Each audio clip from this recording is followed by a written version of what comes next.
What up, witches? Last night, the entire world was taken a storm by episode 4 of Agatha All Along. And the episode was absolutely fantastic. And as every good Marvel fan does, I sat there with my fingers crossed, my arms crossed, my legs crossed, my toes crossed. I think even my eyes were crossed, waiting, hoping for an end credit scene. We didn't get one. However, Marvel delivered way more than that in their end credits. Now follow me on this one. This was the first credit that I noticed because it says visual effects producer Tim Cunningham. Nothing out of the ordinary until you read the newspaper headline above it that says Witch Saves Town from Love Spell. Obviously they're talking about Wanda's hex in WandaVision, but they're so terrified to this day in Agatha All Along to say her name that no one says it at all. It feels like she's Voldemort or something. However, what this headline tells me is that Agatha is not seen as a villain as we saw her in WandaVision. However, she's seen as a hero to the people of Westview. That is why they take care of her while she's under the hex, because she saved them from the hex. They humor her because they know all too well what it feels like to be under Wanda's hex, and they feel sorry for her because they had to endure the pain of it as well. Even Agatha, during the first trial, when Mrs. Hart starts having her vision, and it's the vision of Wanda mentally choking the life out of her husband, and she's begging for her to stop, even Agatha at that point empathizes and sympathizes with that woman, and it's written all over her face. Then we have the credit for Catherine Hahn. You notice that they have what resembles the Wicked Witch of the West from The Wizard of Oz representing her, and that shows that the rest of her coven sees her as a wicked witch. Also, when they write the lyrics of the ballad in the end credits, it's written in some kind of script. So I couldn't make it out. Maybe you could help me if you can. I wonder what I cannot is the beginning of. And then we see the 2/4 notes, the musical notes, and the tempo and the beat. And on the bottom, you could see more musical notes. I'm wondering if someone who could read music can help me to see what that is, because I think that is important as well. When I saw this, maybe I didn't notice it for a couple of episodes, but when I saw this, I screamed at my television and paused. Because we have John Locke. Now, obviously, all the little script is about the Witch's Road. It's the lyrics of the Witch's Ballad. But look what it says. Near death in Westview. Now, I don't know if that has anything to do within the first episode when Agatha was Agnes of Westview, and she talks about a car crash to Rio when they're eating the pizza on her couch right before the teen breaks into Agatha's son's room. And she says that there's a car crash and 2 airbags deployed and there was blood found in the back seat. Now, I wonder if that's what they're talking about. And if that's what they're talking about, I wonder if that has any truth to the Billy Kaplan is the character that John Locke is playing or not. Just amusing. Now, for Shazir Zamata's credit, we have crystals. Obviously, she's a potion witch, and to me, it's interesting that they're white. That means good energy and good aura and all good things.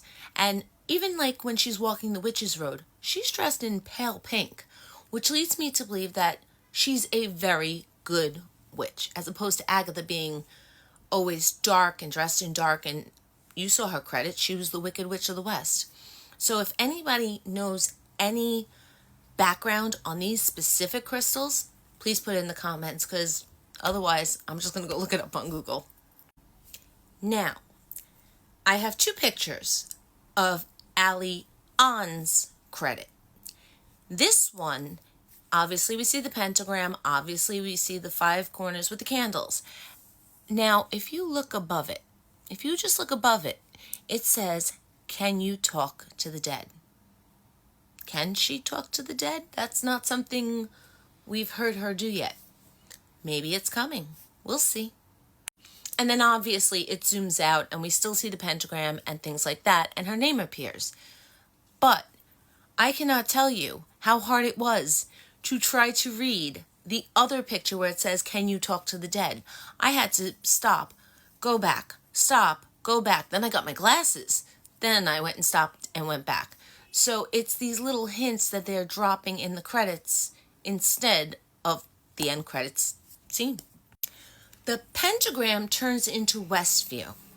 Now, I find this interesting only because, first off, it looks like, for some reason, it reminded me of like a dollar bill, like the back of the dollar bill, but I don't know if that has anything to do with it. What interested me the most is there's no name there. There's no credit. There's no name. Whose name is going to go there? We have this credit come up, and it's obviously a child dressed like a witch for Halloween. She has the hat, the mask, the cape. Beautiful little costume, probably an adorable little girl. Now look to the side. Again, we have the script. That's probably the lyrics to the witch's ballad. However, read the black. It says witchcraft, twin superstitions. Twin. Where did we see twins before? I don't know. Billy and Tommy Maximoff, maybe? Again, notice there's absolutely no name in that credit scene. Then we have this scene with the flowers for Deborah Jo Rupp, our Mrs. Hart. And trust me, I looked up the names, and they're flowers. They're just names of flowers, like the actual phylum class of flowers. So that's really nice that they did that. Makes sense, right? Probably one of the best symbolic credits that there is Patti LuPone's, or Lilia's. She has, not only does she have fate, which is again written in script, it's a lyric, "Circle sewn with faith, unlock thy hidden gate," but it's circled in red, which means that's important. Also, if you notice the tarot cards, which she reads, the magician is in the forefront, and we can actually see what card it is, which makes me think that this card is very important for her on the road. Now, we've seen her scream out the 3 of Swords while Agatha was looking over Teen and worrying about whether he was going to live or die.